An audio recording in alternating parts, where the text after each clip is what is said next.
Bonjour et bienvenue dans ce nouveau numéro de l'économie expliquée par mon père, en présence de mon père. Et aujourd'hui, du superbe DAF qui est là. Peut-être vous aurez une ou deux photos pour vous rendre libre.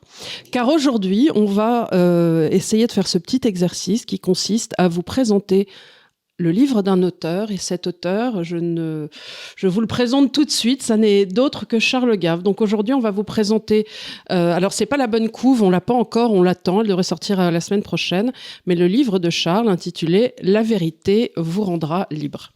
Donc aujourd'hui, petit exercice de style où je me métamorphose en journaliste pour interviewer El Padrecito. El Padrecito, le grand homme qui a pondu un livre. Voilà. Donc, pendant l'été, sous ses platanes. Mais cette année, il y a eu assez peu de...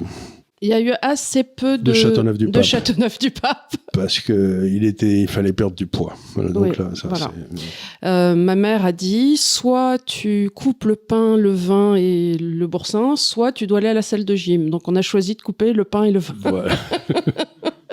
Et c'est fou ce que ça fait comme effet, d'ailleurs. Bah, si, tu as perdu quelques... J'ai perdu 4 ou 5 kilos. Oui, 4 ou 5 kilos, voilà. Moi, je continue de penser que tu serais allé à la gym avec tes petites filles et moi, ça aurait été bien, mais tu n'as pas voulu aller marcher sur un tapis.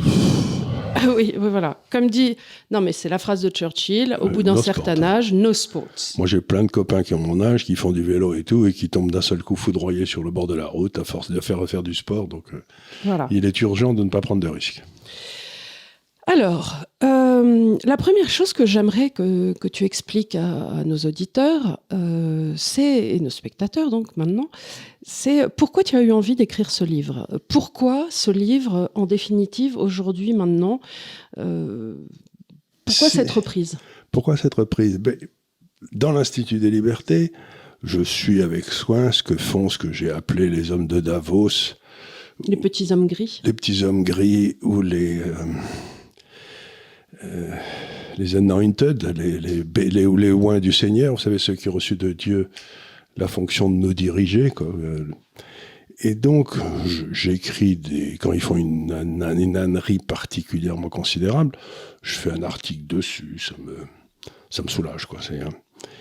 Et puis, je me suis rendu compte, au fur et à mesure des 10 dernières années, mettons, qu'il y avait une espèce de plan dans ce qu'ils faisaient. Tu vois ce que je veux dire ? C'est-à-dire que c'était pas juste des imbécilités au hasard, c'était des imbécilités qui avaient un ordre défini, tu vois, on voyait apparaître des espèces de constantes dans ce qu'ils faisaient. Et donc je me suis dit, pour l'instant, c'est ce que je mets dans le livre d'ailleurs, j'ai fait du pointillisme, c'est-à-dire j'ai décrit toutes les imbécilités une par une, comme ça, donc il y avait un grand tableau des imbécilités. Mais je n'avais pas décrit l'ensemble.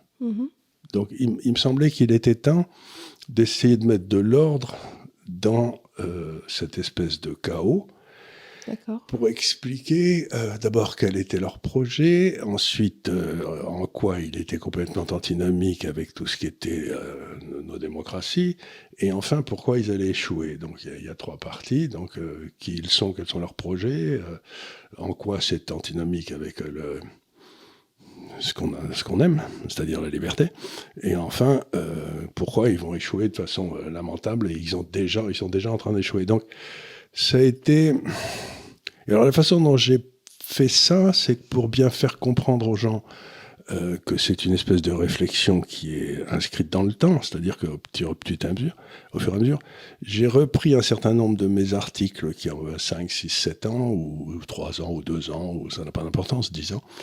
Et ensuite, j'ai mis à jour cet article pour montrer que, dans le fond, quelqu'un qui se serait donné la peine, mais je vois pas pourquoi il l'aurait fait, aurait pu écrire ce livre lui-même en reprenant mes articles. Tu vois ce que je veux dire ? C'est-à-dire que j'avais un puzzle et j'ai essayé de montrer la photo de la Tour Eiffel comme du Pulse, quoi. Alors, tu dis quelque chose d'assez important dès le chapitre 1, c'est tu dis qu'en définitive, la guerre aura lieu entre le peuple d'un côté et ceux qui contrôlent désormais le logos, de l'autre. Alors, le logos, c'est désormais la parole orwellienne, presque, ce qu'on peut dire, ce qu'on ne peut pas dire. Celui qui contrôle le logos, qui contrôle la parole, qui contrôle les mots, contrôle la cité.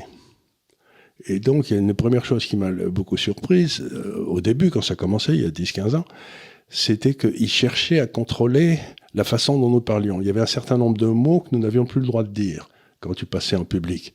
Par exemple, si tu disais que tu aimais ton pays, tu n'étais plus jamais réinvité. Quoi. C'est rance. Oui, c'est rance, ça sent mauvais, etc. Et donc, il y avait un certain nombre de mots dont ils essayaient que nous ne puissions plus nous en servir. Donc, c'est la première chose qui m'a alerté. Et là, j'ai lu le livre de Chantal Delsol, que je cite d'ailleurs, et dont je donne le titre. Et ce qui est étonnant, c'est qu'elle a très bien compris cette histoire du logos, et on voit bien la façon dont ils essayent de le contrôler. Et donc, ça commence toujours, toutes les dictatures commencent par une dictature sur le langage. Et c'est pour ça qu'un homme comme Jordan Peterson, qui refuse d'employer des mots qu'on le force à employer, et a été très important dans cette révélation, parce que lui, non seulement au Canada, il y avait un certain nombre de mots qu'il ne pouvait plus dire, mais on voulait le forcer à dire un certain nombre de mots, ce qui ne s'est jamais produit dans un pays anglo-saxon. C'est-à-dire en Allemagne, etc. En France aussi, on a eu des périodes dictatoriales où on devait dire ce que les gens voulaient. Citoyens, oui, par exemple. Dans les pays anglo-saxons, on n'avait jamais essayé de forcer les gens à parler d'une façon convenue. Et donc, je me suis dit, mais c'est très curieux, cette espèce de façon de contrôler le langage. Donc, tout commence toujours par le contrôle de la parole. Et donc, par le contrôle du logos. Et donc, je dis, la première des choses, c'est qu'il faut bien comprendre, c'est que c'est une atteinte à notre liberté, parce que si tu es forcé d'utiliser certains mots, et si tu ne peux pas en utiliser un certain nombre, automatiquement, à ce moment-là, tu te retrouves avec ta pensée appauvrie. Il y a des choses que tu ne peux pas dire ou que tu ne peux pas expliquer, par exemple, la différence entre le patriotisme et le nationalisme. Tu vois, c'est des choses qui sont quand même essentielles. Eh bien, donc je me suis dit, il faut que je réfléchisse à ça. Et c'est parti d'une réflexion sur le logos, oui. Et c'est aussi important, tu le dis dans le chapitre 1, c'est qu'il y a quand même une nécessité pour combattre l'ennemi de connaître ses forces. Oui. Et je suis toujours un petit peu gênée, justement, aujourd'hui, de voir dans les personnes qui continuent à parler du Covid tous les jours, c'est que je me dis, mais enfin, reste avec moi là 5 minutes, mais si on part du principe que ça a été une espèce de une façon de contrôler les populations. Voilà. Imaginons. Mais tu ne penses pas que dans ces cas-là, l'ennemi est déjà 5 blocs devant ? Oui, alors c'est-à-dire que est-ce qu'il est nécessaire de continuer à ripipiller sur ça, parce que eux, ils sont déjà en train d'imaginer la saloperie d'après. Absolument. Si tu penses ça, si tu penses que ça a été une grande manipulation générale, dans ces cas-là, il faut vite essayer de réfléchir quelle va être la manipulation d'après, et pas continuer de se regarder le nombril sur la manipulation qui a déjà eu été. C'est vrai, et la question qu'on peut se poser sur le Covid, c'est est-ce que cet abandon de toutes nos souverainetés qu'on nous a forcés à faire, est-ce que ça a été créé à cause du Covid, ou est-ce que c'est la recherche de nous faire taire qui a créé le Covid? C'est-à-dire, est-ce qu'on a pris une épidémie comme une autre et qu'on en a fait un monstre pour essayer de tester si on peut, pour des raisons médicales, mettre la planète à l'arrêt. Non seulement la planète à l'arrêt, mais enlever toutes nos libertés fondamentales. Oui. Donc en disant, si vous acceptez pas ça, vous allez tuer votre grand-mère. D'abord, c'est pas la question. Et ensuite, c'est absolument infâme comme... Donc la question que pose le Covid, qui est importante, c'est est-ce que ça a été un dossier qui a été monté de toutes pièces par des groupes de pression pour nous enlever nos libertés? Et dans ce cas-là, ils ont pris une grippe, puisque tu ne vois pas dans les statistiques françaises de la mortalité le Covid. C'est-à-dire que normalement, quand il y a une grande épidémie, si tu regardes les tables de mortalité, il y a un trou, quoi, tu vois, c'est... On va pas trop développer pour les raisons, parce que sinon, c'est des vidéos qui sont flashées. Non, mais c'est important. Il est certain que sur des personnes en relativement bonne santé, moi je l'ai eu 2 fois, on est très fatigué pendant une semaine. Mais les enfants n'attrapent pas, par exemple, pourquoi les vacciner? Oui. Non, alors, après arrive la question. On va laisser ça de côté, parce que sinon Non, mais c'est important. Et la question que tu me poses est la bonne, c'est quelle est l'étape suivante? Alors, l'étape suivante, ça a été pendant un petit moment le réchauffement atmosphérique, et puis la guerre Ukraine-Russie, et puis maintenant la guerre en Israël. Donc, on voit qu'ils essayent, entre les deux, là, ils nous ont cassé les pieds, en France en tout cas, avec l'histoire des punaises de lit. Donc on voit bien qu'il y a des espèces de... Qui ont disparu. Grâce à Israël. Qui ont disparu. Grâce au Hamas. Visiblement, le Hamas était très impliqué dans les punaises de lit. Donc ce que je veux dire par là, c'est que il est extraordinaire de voir nos systèmes d'information partir tous ensemble sur des sujets qui ont été définis, on ne sait pas par qui, et pendant quelques semaines, on ne parle plus que de ça. Et puis, bon, maintenant, si vous n'avez pas remarqué, je ne sais pas si vous avez remarqué, mais on ne parle plus de la guerre en Ukraine. Oui. D'un seul coup, on ne parle plus de la guerre. Je ne le fais pas remarquer parce que franchement, ça fait des vacances. Hein.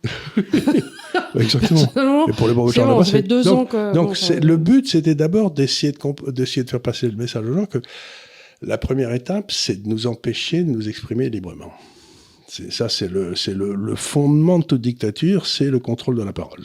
Et alors, pour revenir sur le livre de Chantal Delsol, il y a quelque chose qui était mis en exergue aussi, c'est que quand, en tant qu'ennemi de la pensée orwellienne, tu t'aventures sur ces sujets, alors dans ces cas-là, en face, tu as 2 réponses. Tu as l'exclusion. D'abord la dérision. Et ensuite la dérision. Oui. Voilà. Ça dépend dans quel ordre.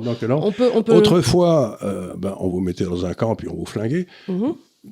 C'était la méthode classique et ancienne. Elle était désagréable, mais au moins elle était franche. Là, on vous tue pas, mais on vous tue socialement. Et la façon dont on vous tue socialement, c'est que, par exemple, dans mon cas personnel, je suis invité sur une chaîne de télévision. On me met avec 3 autres gars qui sont censés exprimer des opinions différentes et ma pomme. Et les 3 autres gars, ils disent la même chose. Et ma pomme, elle dit ce qu'elle doit dire, c'est-à-dire ce que je pense, quoi. Et du coup, je donne l'impression dans un débat que je suis d'abord inflexible, parce que je ne me soumets pas à la majorité, que je suis insupportable parce que je coupe la parole à tout le monde, parce que comme ils disent tous la même chose, c'est pas la peine de continuer. Et que donc, je suis un peu ridicule, tu vois, je suis un vieux ranci. Et bon, si ça marche pas, l'étape suivante, c'est de plus jamais m'inviter, de plus me publier, de refuser que j'existe et que la pensée que je représente est peut-être intéressante. Et ça, c'est la 2e étape. Et il y a beaucoup de gens qui en ont beaucoup souffert. Et là, ce qui m'a attiré aussi, c'est quand il y avait attiré mon attention, c'est qu'il y avait eu au moment du 11 septembre, là, c'est que au moment où le 11 septembre avait eu lieu, toute cette classe, cette fausse classe intellectuelle, avait été complètement prise de court. Ils ne comprenaient rien à ce qui se passait, donc. Et donc, pendant 3-4 jours, à la télévision, ils ont fait venir des gens qui connaissaient très bien le monde musulman, etc., et qui ont dit des choses intelligentes. Et puis, au bout de 3-4 jours, ils se sont repris et on a vu réapparaître les Attali, tous les mecs qui disent toujours le même bromure. Et je me suis dit, donc, il y a des gens extrêmement compétents, premier point. 2e point, ils savent où ils sont. Et 3e point, ils les interrogent jamais parce qu'ils interrogent toujours les mêmes. Ouais. Donc, c'est quand même... Donc, ça voulait dire que nos systèmes de communication avaient été capturés par des gens qui avaient une pensée unique, on l'a beaucoup dit, mais que cette pensée unique implique qu'on n'invite jamais les autres. Oui. C'est l'exclusion. Et pour un intellectuel, ne pas pouvoir frotter son cerveau à celui des autres, comme disait Montaigne, c'est la mort. Parce qu'il se met à devenir fou. S'il est tout seul dans le Gers, ou je sais pas où, je pense, à Camus, pauvre vieux, c'est un type, bon, on peut l'aimer ou pas l'aimer, mais d'abord, il écrit très bien. Et ensuite, il dit des choses qui sont pas sottes. Et on peut ne pas être d'accord avec lui, mais ça, c'est un autre sujet. Mais l'empêcher complètement de parler, c'est inacceptable. Mais tu as dit un gros mot presque, c'est que tu as dit, pour un intellectuel, ne pas frotter son cerveau. Mais pardon, il n'y en a plus des intellectuels. Aujourd'hui, on a au mieux... Mais il y en a plein, mais on les entend pas. Mais il y a des diffuseurs de culture aujourd'hui. Plus vraiment... Les créateurs de culture, on ne les intéresse pas. Les diffuseurs de culture, il n'y a que eux qui ont le droit à la parole. Le droit de parler. Et donc, on se retrouve temps après temps dans les médias globaliches avec les mêmes diffuseurs de culture qui ne sont pas des créateurs. Les apathies, tout ça, qui, dans le fond, ne disent rien. Mais non, ils ne disent rien que le mémo, fais attention avec tes boutons parce que ça raye. Oui. Voilà, enfin... Voilà, et ça ramène au point, un des autres chapitres qui arrive ensuite, qui était le grand retour de la morale collective. Voilà, alors ça c'est un truc très important. C'est que... Qui amène ensuite à la notion de vice et péché que tu vas développer. Voilà. Il y a eu un philosophe français au XIIe ou au XIIIe siècle, je ne sais plus très bien, qui s'appelait Abélard. Resté dans les mémoires pour toutes les mauvaises raisons. Oui, le pauvre vieux, mais il lui est arrivé des ennuis avec ça. Bref, c'était Abélard et Héloïse, vous savez, il lui est arrivé un problème sur son système reproductif. C'est les neiges d'antan d'Aragon. Oui. Eh bien, Abélard, il a fait une distinction essentielle. Il a dit, écoutez, il y a deux choses. Il y a le crime qui détruit l'ordre social et qui ne peut être traité que par la loi. Mais on ne peut pas faire de loi individuelle qui s'applique qu'à un homme. Donc la loi, par définition, elle est collective, elle s'applique à tout le monde. Et puis il y a le péché, qui est d'un ordre moral religieux. Et à ce moment-là, quand vous avez commis un péché, ben, vous vous sentez responsable et puis vous essayez d'en corriger les effets. Si vous êtes bien, vous continuez à pécher. Mais le péché est de l'ordre de la morale individuelle, la loi est de l'ordre collectif. Tu ne peux pas condamner quelqu'un en fonction d'une morale collective qui n'est pas inscrite dans la loi. Mmh. Tu vois, donc,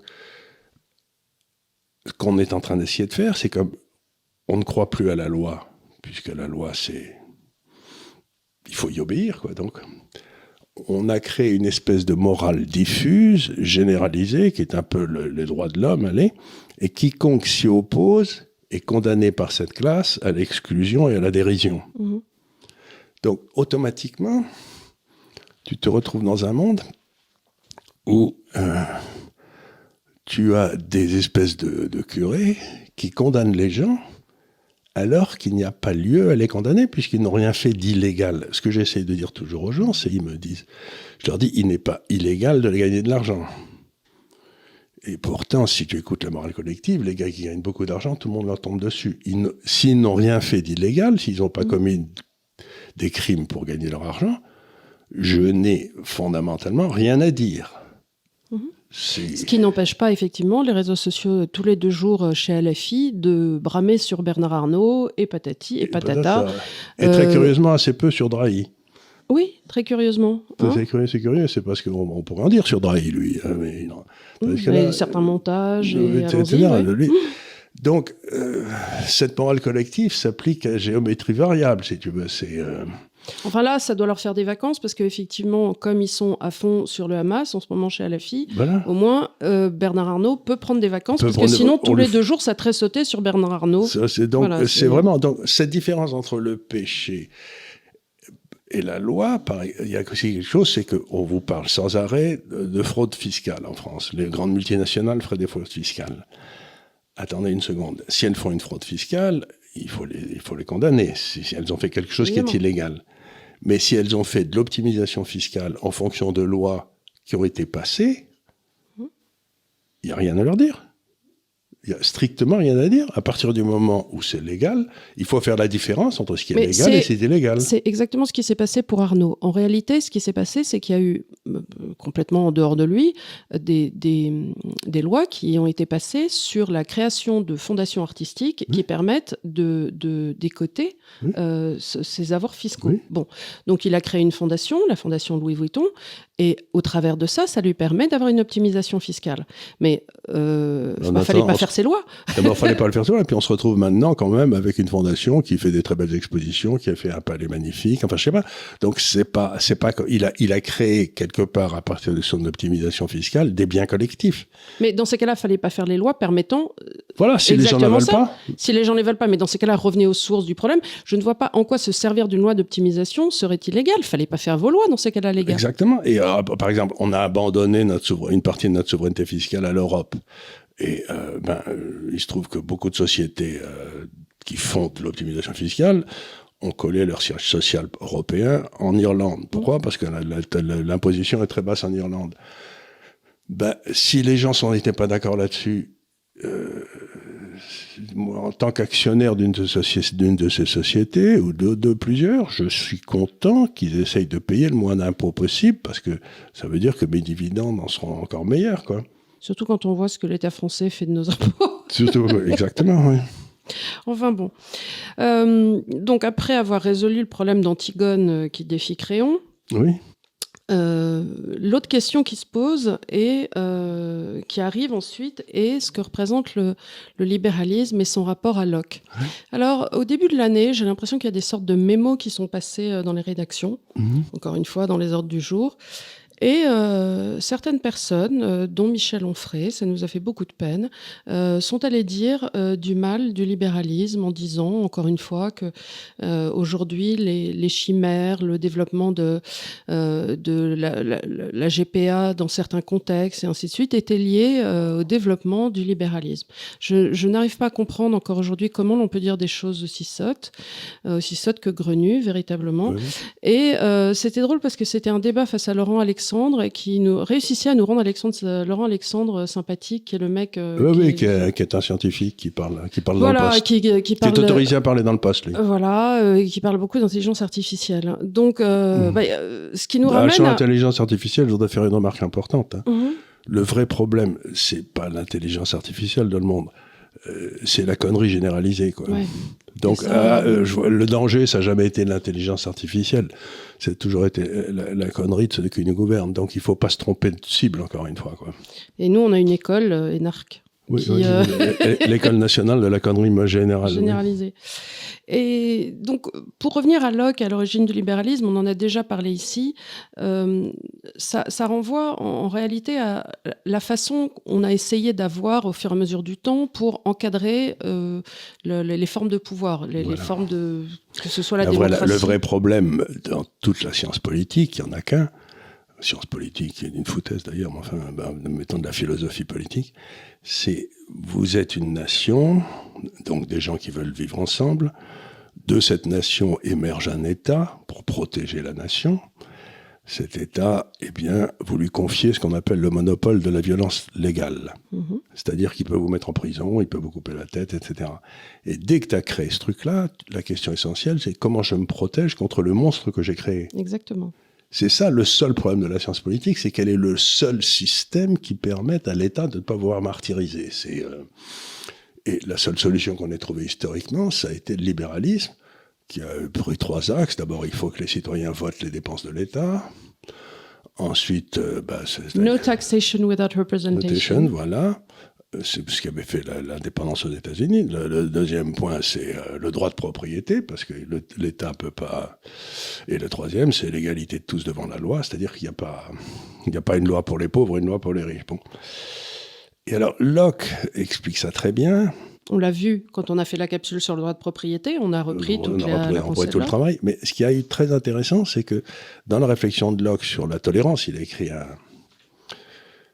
truc sur la tolérance qui était très très intéressant, un traité sur la tolérance qui était très très intéressant.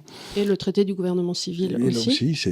Et il arrive à une conclusion qui, pour un libéral, m'a toujours frappé comme étant à la fois parfaitement compréhensible et complètement contradictoire. C'est-à-dire il prend l'exemple de l'Angleterre, il dit, donc, égalité de tous devant la loi, droit de propriété, etc. Et il dit, mais ça ne s'applique pas aux catholiques. Parce que les catholiques obéissent à un souverain extérieur. C'est-à-dire que, dans le fond, ces privilèges s'appliquent à ceux qui acceptent philosophiquement que la nation, le droit, etc. Et ça s'applique merveilleusement à notre société actuelle parce que il y a une espèce de religion, la morale ambiante, c'est celle qu'on pourrait appeler celle des droits de l'homme. Mmh. Eh bien, ces droits de l'homme, ça veut dire que donc des gens qui rentrent chez nous de façon illégale, sans que le reste des citoyens le veuillent, les clandestins ont plus de droits que les citoyens. Mmh. À partir de là. Ça veut dire que ça détruit et la nation et l'État. Et donc la vraie question qu'on se pose, c'est est-ce qu'une démocratie peut exister en dehors d'une nation ? Et on revient à la question européenne. À partir du moment où les jugements dans cette démocratie ne sont plus rendus par des cours qui dépendent du système et par des cours extérieurs au système, comme c'est le cas, la Cour européenne des droits de l'homme, etc., à ce moment-là, nous n'avons plus de nation et nous n'avons plus de droit. Et à ce moment-là, ça ne peut pas marcher. C'est-à-dire qu'aujourd'hui, les gens qu'on m'explique qu'on est dans le libéralisme, on n'est absolument pas dans le libéralisme, nulle part. Peut-être en Suisse, dont on a parlé aussi, on n'est pas dans le libéralisme, on l'est peut-être,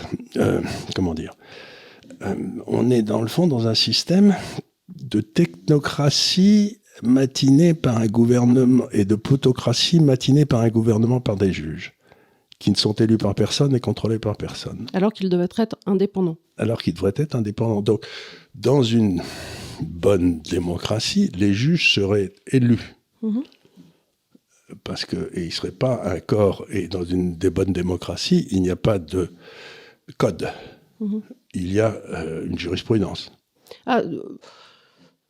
Parce que le code, ça implique qu'il y a des gens en haut qui savent et qui renforcent en bas. En oui, mais quand tu prends quelque chose comme le code civil, il est né d'une pratique. Donc tu reprends le code civil. Mais par exemple, le droit du travail en France, c'est n'importe quoi. Oui, voilà. En fait, ce qui est important dans le droit, c'est qu'il naisse de la base et qu'il remonte. Et non pas qu'il arrive d'en haut. Avec des trucs qui disent, par exemple, vous travaillez que 35 heures. Mais attendez une seconde, moi j'aime mon boulot, pourquoi je travaille pas 50 heures ? Et ça, c'était dans Karl Popper aussi. Oui, c'est-à-dire, quelque part, dans une société ouverte, ça doit remonter de la base par l'intermédiaire des jugements. Voilà. Et le code civil, le droit des successions, tout ce qui est le droit de la famille, ça a été des pratiques mises en place qui ont été générées par la pratique. Et alors, ce qui se passait dans nos systèmes, pour que les systèmes évoluent, c'est que, tu en as parlé tout à l'heure, c'est Créon et Antigone, vous avez la loi, à laquelle tout le monde doit obéir, il n'y a pas à chiquer, la loi s'applique pareil à tout le monde, et si vous trouvez que cette loi est injuste, vous devenez un rebelle. Avec la force de votre propre morale. Avec la force de votre propre morale, vous dites cette loi... On a vu au moment du Covid. Cette loi, je ne l'accepte pas. Et donc, à ce moment-là, vous vous mettez en position de rébellion et souvent, vous y laissez votre peau. Comme Antigone, qui voulait déterrer le corps de son frère. Ouais, le corps de son oncle. Je ne sais plus ce que c'était. C'est pas son frère ? C'était peut-être son frère, oui, ou son oncle, je ne sais plus. Et donc, toute notre civilisation est fondée sur cette espèce de tension entre le rebelle et la loi. Mais aujourd'hui, les rebelles, aussi curieux que ça paraisse, par exemple dans le domaine des arts, ils veulent être payés par le ministère de la Culture et être rebelles, c'est-à-dire vivre confortablement et prendre la position du rebelle. Parce que la position du rebelle, c'est celle qui te permet de prendre une position de « moi, ma morale m'interdit ce genre de truc ». Tu vois, Et donc le rebelle, c'est le héros... Mais c'est le héros malheureux, c'est ce que disait René Girard. On a du mal c'est toujours pareil, à voir le rebelle de Saint-Germain-des-Prés. Quoi. Voir si... de la closerie des Lilas ou du Café de Flore. Voir Bernard-Henri Lévy en rebelle, ça fait rigoler. Quoi. Parce que dès qu'il a un problème, il se précipite vers l'État pour qu'on essaie de lui régler ses problèmes parce qu'il a perdu de l'argent en bourse ou je sais pas quoi. Donc, si vous voulez, il y a des trucs comme ça. Donc, notre société fonctionnait avec une égalité de tous devant la loi. Et le rebelle, ça peut être aussi Saint François d'Assise, qui décide d'un seul coup qu'il va aller à la pauvreté totale, parce que l'Église de son temps, c'était pas vraiment le truc, toi. Donc, et il a eu des ennuis avec l'Église et tout ça. Donc, je veux dire, le rebelle, c'est nécessaire dans nos sociétés, c'est admiré dans nos sociétés, mais on peut pas être un rebelle confortable. On peut pas demander, par exemple, d'être payé à ne rien foutre en prétendant qu'on est un rebelle, tu vois ce que je veux dire. Donc, et là, ce qu'on a fait, c'est que tous ces braves gens de la morale collective, ils se mettent en position de rebelle. En fait, ça rejoint ce que disait Nassim Nicholas Taleb dans son livre Skin in the Game, avoir de la peau dans la bataille. C'est que quelque part aussi, si tu veux être un rebelle, tu dois faire tapis. Tu dois avoir littéralement de la peau dans la bataille, c'est-à-dire les gamelins qui envoient les gamins au front tout en restant eux dans 100 km à l'arrière. 100 km à l'arrière. Non, tu dois être à l'avant de tes troupes avec un panache blanc et qu'on sache exactement où t'es et que tu te prends les mêmes coups comme disait d'épée. Henri IV, suivez mon panache blanc, il sera toujours sur le chemin du devoir et de l'honneur. Eh ben oui, c'était ça, être un chef. Voilà, c'est d'être devant. Devant. Et donc là, on a un vrai problème, c'est que on a inversé les valeurs. Et là, j'en parle un petit peu dans un chapitre sur l'éducation aussi, il s'est passé un phénomène très curieux, c'est que moi, quand j'ai été éduqué par mes maîtres, le rôle de l'éducation, c'était de transmettre aux enfants l'acquis des générations précédentes, tu vois, ça descendait comme ça. C'était le principe d'être des nains sur des épaules de géants. Exactement. Cette métaphore voulant dire, nous avons une transmission qui est là, et je peux regarder de loin devant parce qu'il y a des gars qui ont été très grands avant. Et dans les 40 dernières années, pour des raisons qui m'échappent, le rôle de l'éducation s'est complètement transformé. L'éducation, maintenant, a pour but de dire du mal des géants, en regardant dans le passé, en disant ils étaient esclavagistes, ils étaient ceci, ils étaient là, c'était des hommes blancs. Et donc, c'était le patriarcat. C'est le patriarcat. Et donc aujourd'hui, tu as un monde éducatif qui n'a plus aucune envie de transmettre quoi que ce soit, juste des critiques sur ce qui nous vient du passé.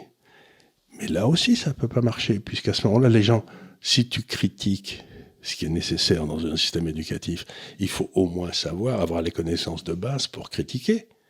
Tu vois, il faut quand même avoir appris un certain nombre de concepts, etc. Et donc aujourd'hui, tu te retrouves dans un monde où les gens critiquent en utilisant des arguments du style « moi, j'aime pas ».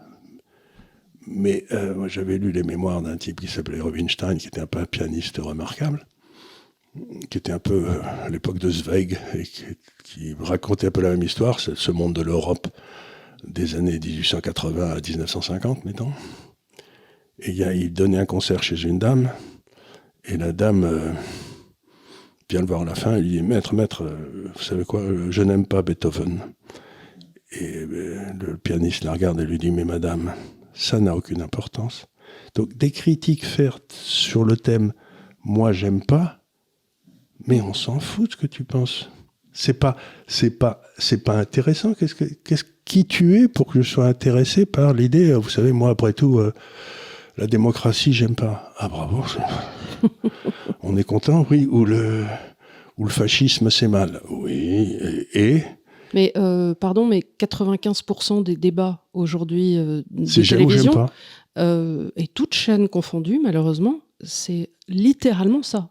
C'est j'aime pas. Et la plupart du temps, je dis mais qui vous êtes même pour parler ? Pour parler qui vous êtes ? Au nom de quoi vous exprimez-vous sur ça ? Et je m'en fiche royalement de votre opinion. Oui, je crois que d'ailleurs tu as parlé d'Onfray, mais je crois qu'il raconte une histoire dans un de ses livres qui m'avait intéressé.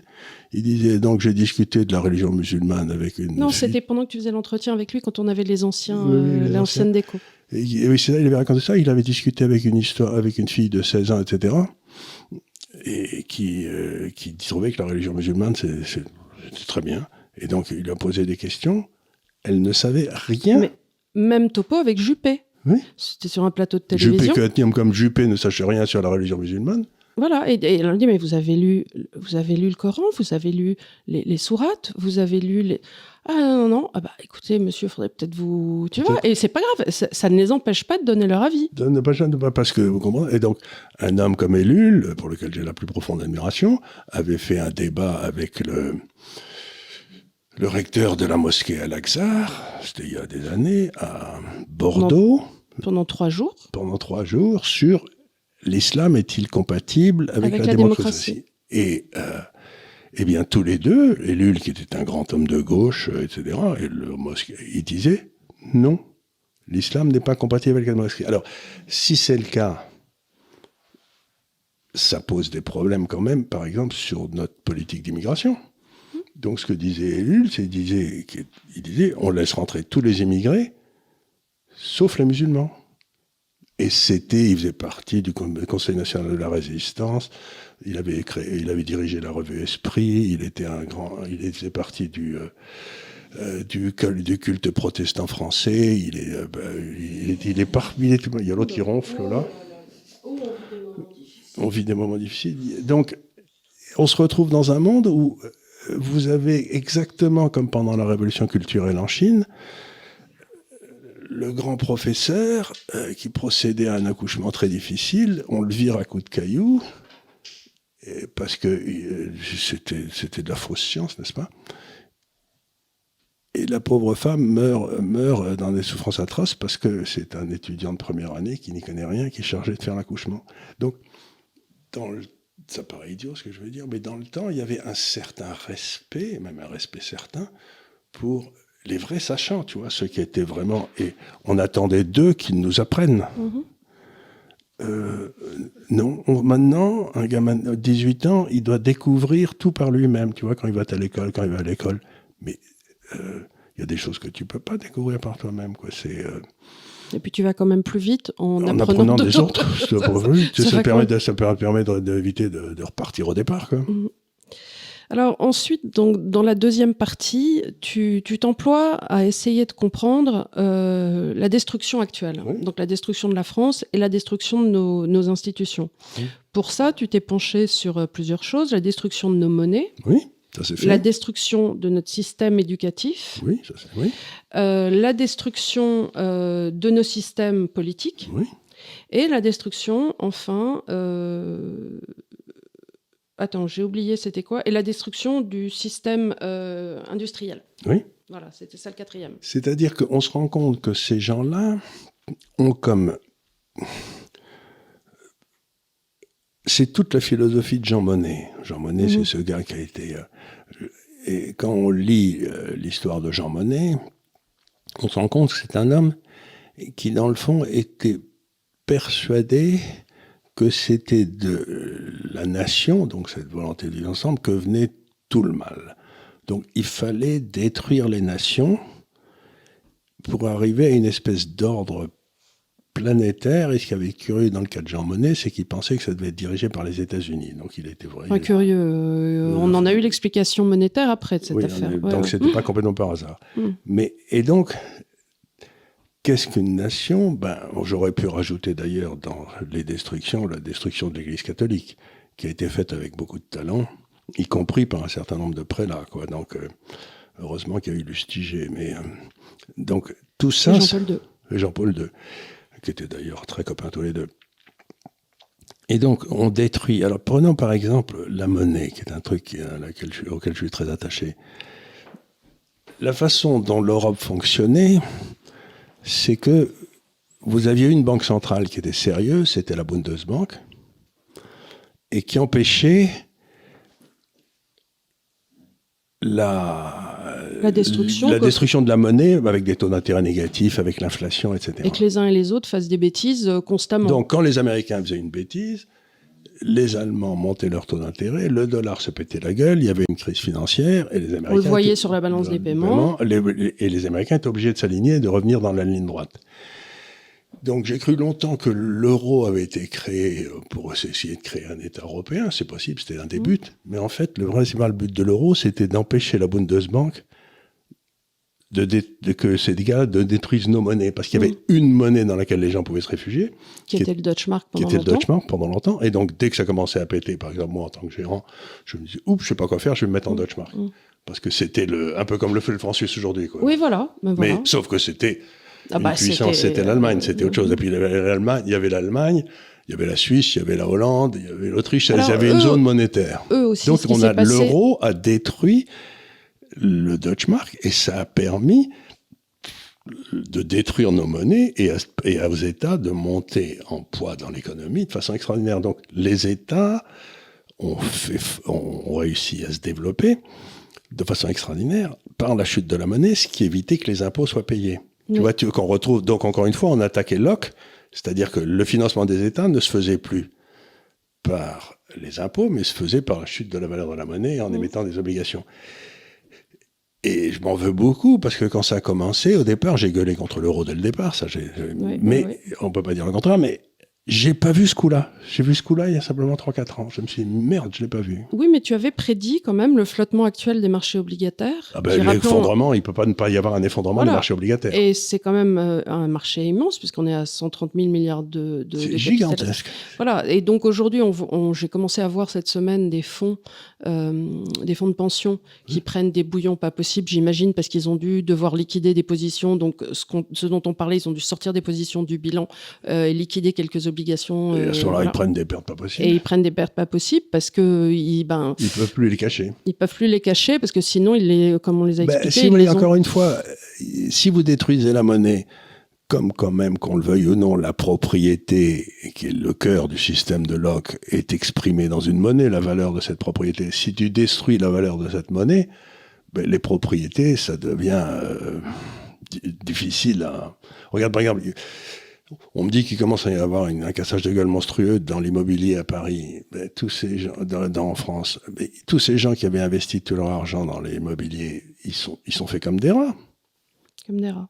Ils ne peuvent pas sortir. Alors, il y a autre chose d'important quand tu parles de la destruction du système éducatif, qui est donc dans la deuxième partie, chapitre 2 du livre, c'est aussi la façon dont l'éducation, aujourd'hui, à force de vouloir faire quelque part un système marchand, complètement con, que d'aucuns appellent le libéralisme, alors que ça n'a absolument rien à voir.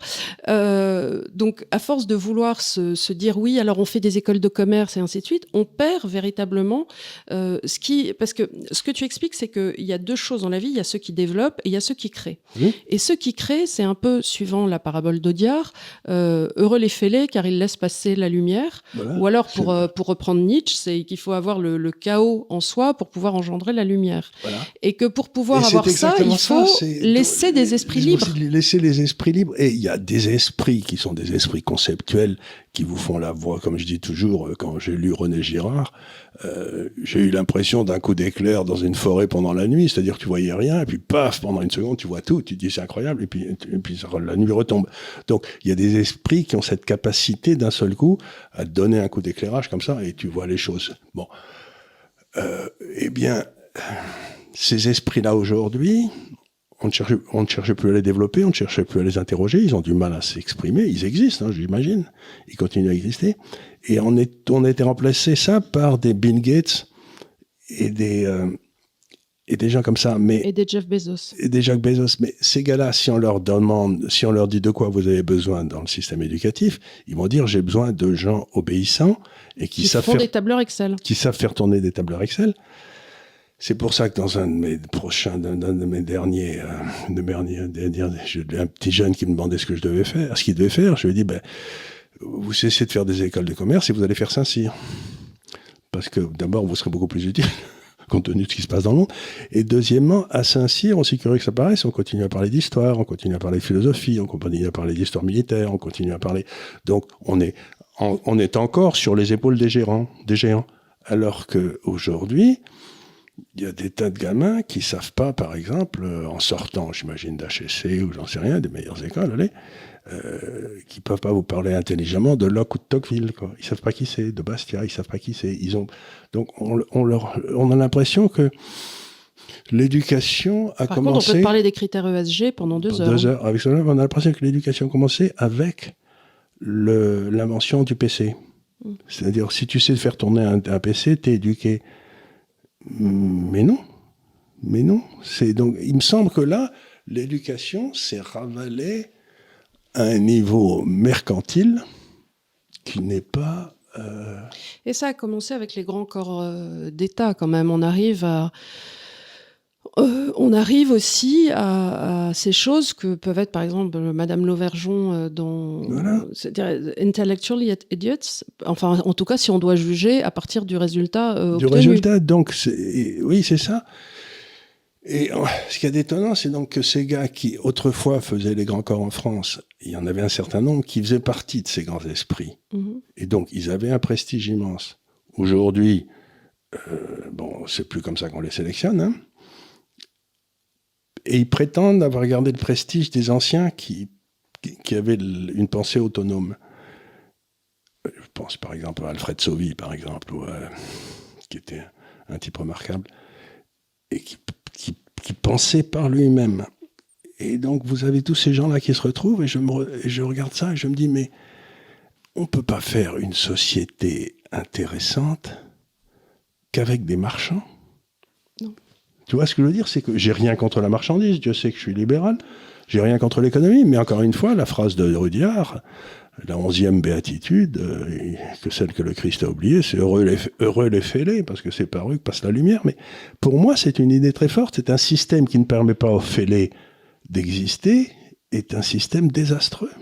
Et ça entraîne aussi donc la destruction de notre système politique, puisqu'à partir du moment où tu n'as plus de grands esprits et que tu n'as que des petits hommes gris qui font tourner des tableurs Excel et des McKinsey, tout ça est corvéable à merci d'abord dans un premier temps. Et puis ils amènent jamais des solutions puisqu'ils pensent pas en dehors de la boîte.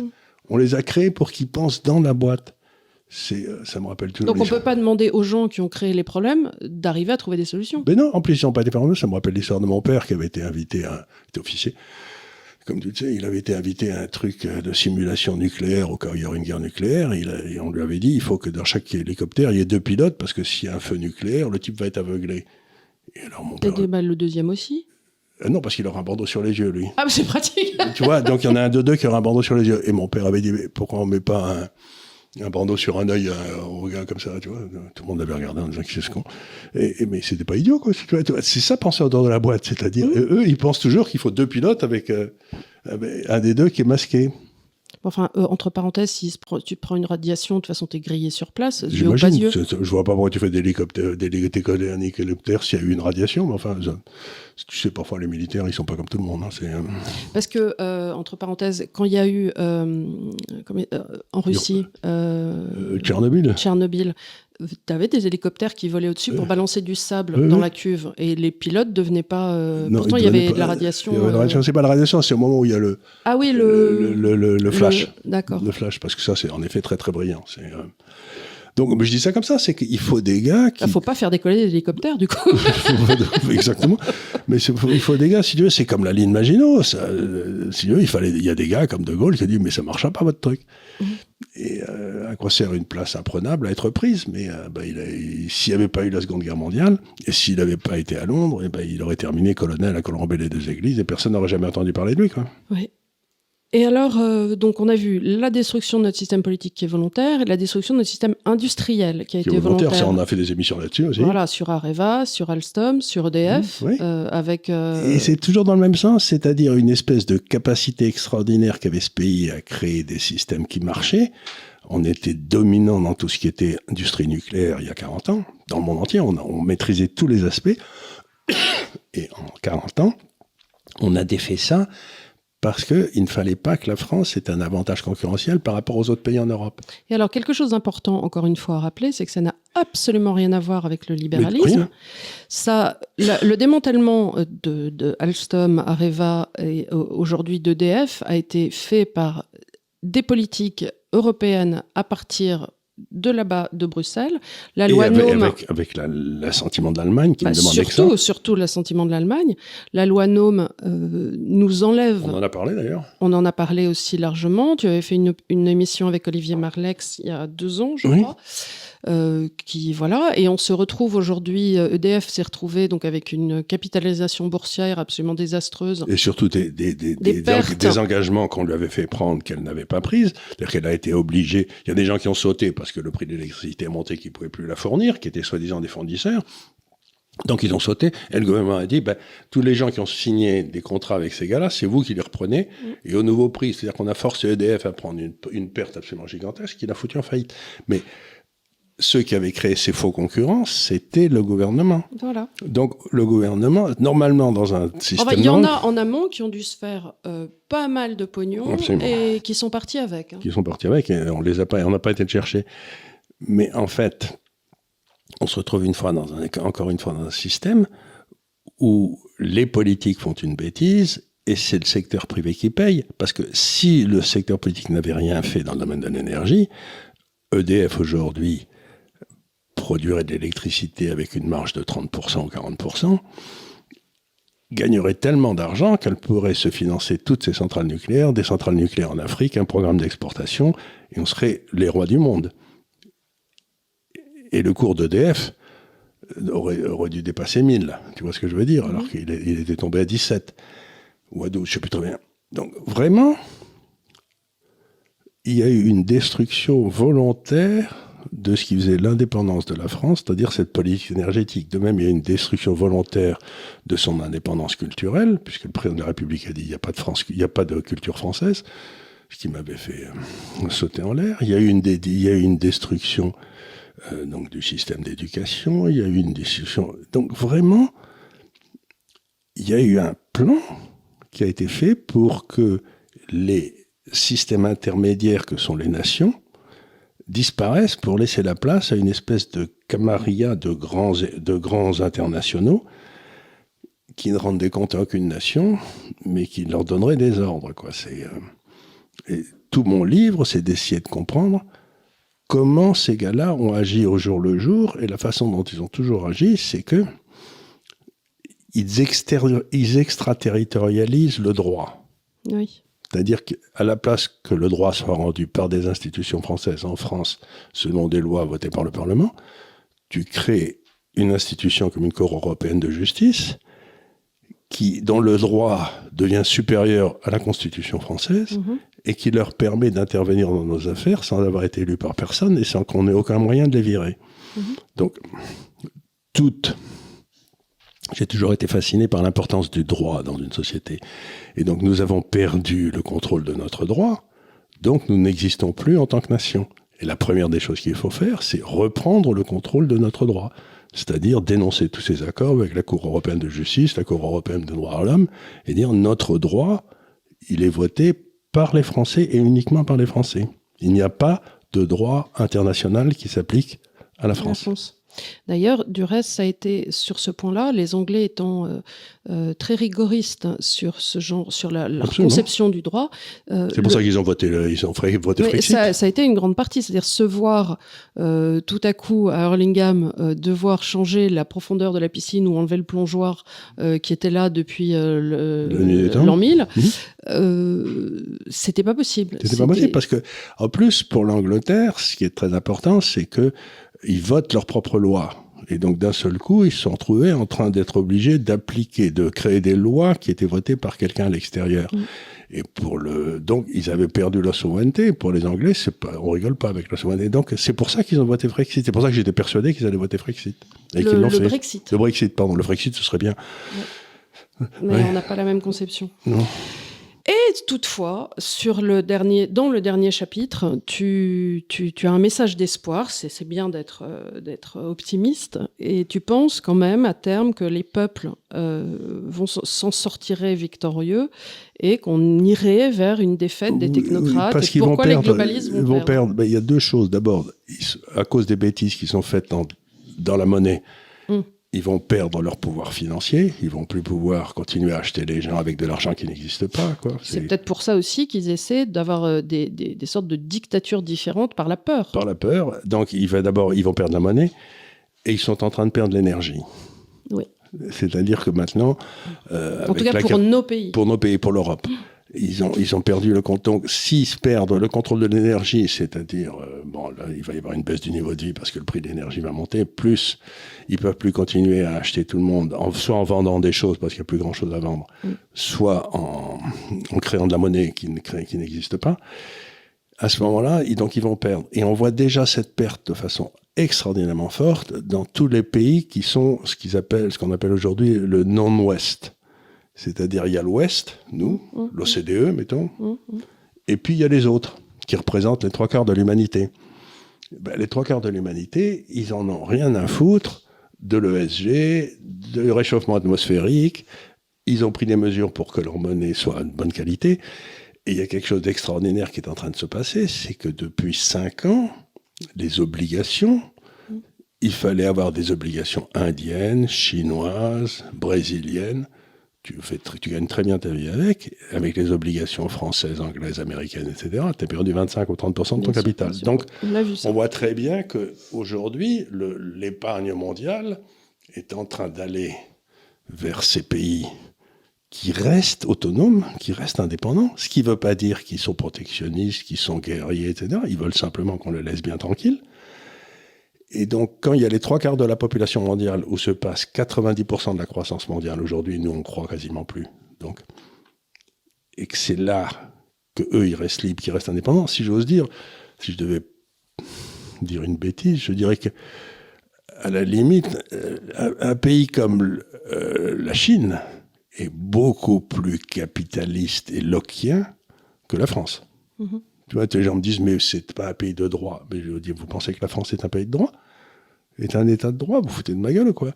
Donc, on voit très bien que ce qui a fait notre succès, c'est-à-dire l'indépendance intellectuelle, etc., ça devient à la mode en tort. Regarde, j'ai vécu un certain nombre d'années à Hong Kong. Quand je suis arrivé à Hong Kong, au début des années 2000, bon, il y avait des universités, mais enfin, qui étaient assez, des universités locales, quoi. Et maintenant, à Hong Kong, il y a 2 universités parmi, je crois, les 20 meilleures mondiales qui sont à Hong Kong. Donc, eux, pendant que nous, on détruit nos universités, eux, les leurs sont en train de monter comme des flèches. Je crois aussi que l'INSEAD s'est mis à Singapour, non? L'INSEAD s'est mis à Singapour, et il y a toute une série de choses comme ça. Donc, on voit très bien que ce qui a fait notre succès est maintenant embrassé avec beaucoup de conviction par tout le reste du monde, pendant que nous, on l'abandonne. Et quand tu vas les voir, ils nous disent, mais vous êtes devenus fous. Vous avez aujourd'hui, par exemple, j'ai des amis qui travaillent à l'Europe. L'Europe envoie des envoyés dans tous les pays d'Afrique, etc. Et de quoi vont-ils parler à ces gars-là? Non pas d'installer une centrale nucléaire chez eux, ce qui serait utile, parce que c'est qu'est-ce que vous faites pour LGBTQ+. Oui. Et les types disent, on fait rien, on n'a l'intention de rien faire, et puis surtout, vous nous foutez bien la paix. Mais il y en a quelques-uns qui sont obligés de se coucher parce que ça les oblige. C'est comme ça, et on leur verse des subventions.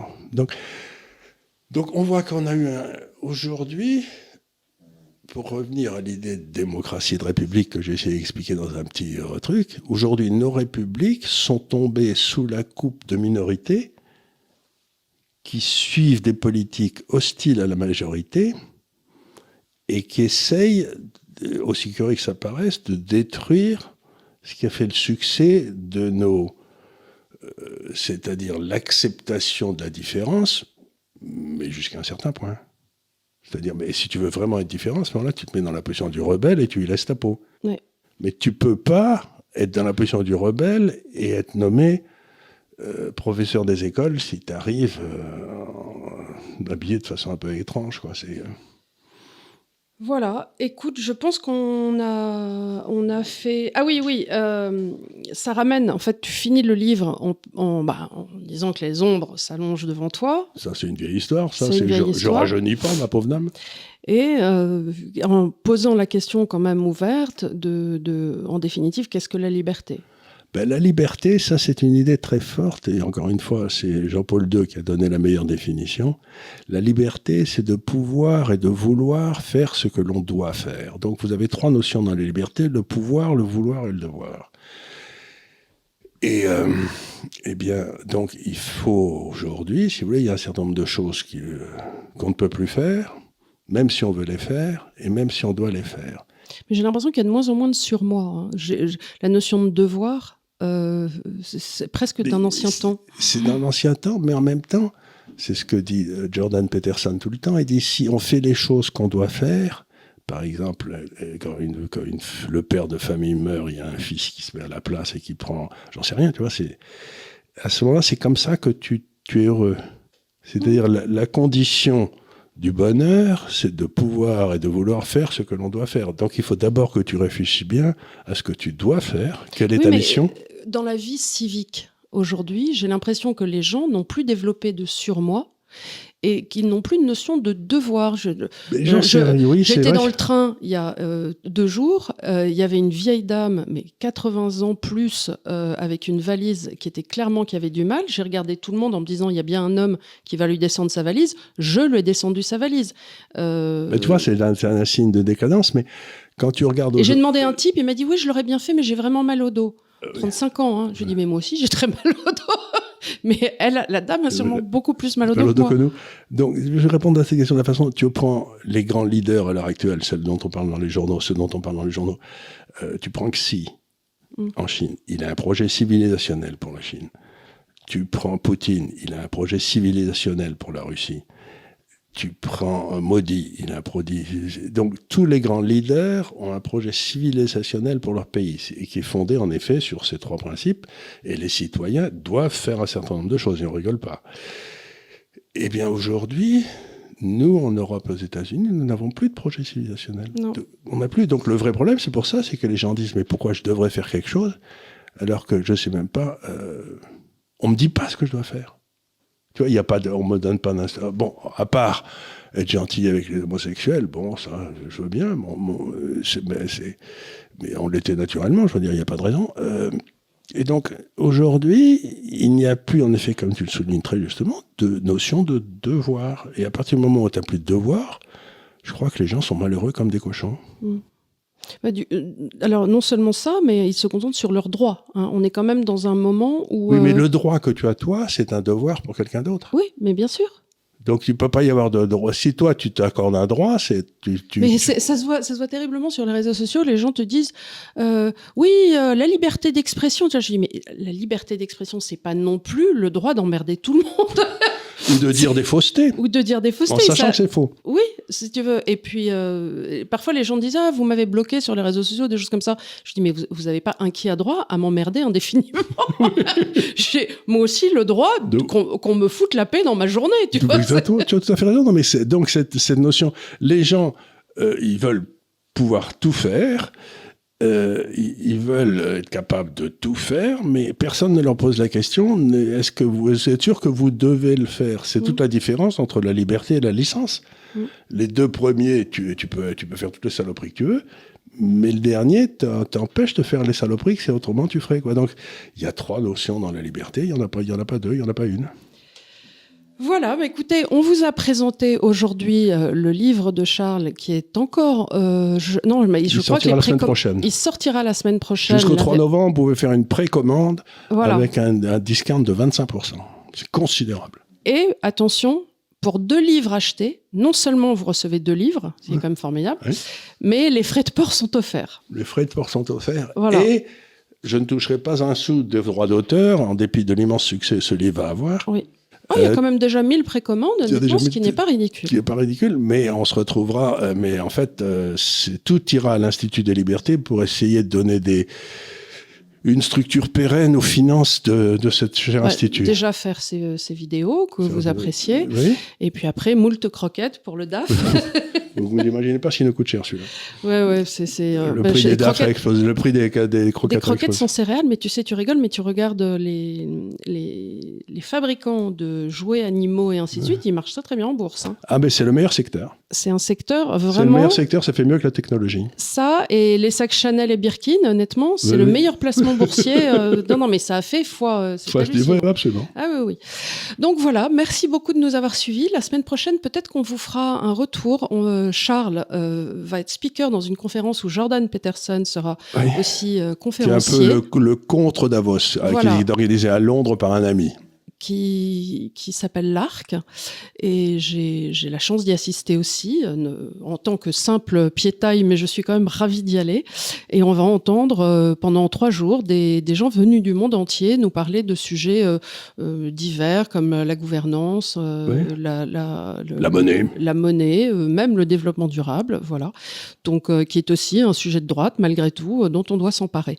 Donc voilà, on vous fera peut-être un petit retour de perception de ce qui se dit dans... Bon, évidemment, c'est en anglais, mais on le fera en français. On pourra traduire un peu. On pourra traduire et vous dire si on a perçu des choses différentes à venir et quels sont les messages d'espoir dans le monde de demain qui nous viendrait de ce monde anglo-saxon. Voilà, écoutez, merci encore de nous avoir suivis. Achetez le livre, suivez-nous sur les réseaux sociaux. Faites-le acheter. Mettez-nous des likes et puis on vous dit donc à très très bientôt. Merci. Et merci beaucoup. Au revoir.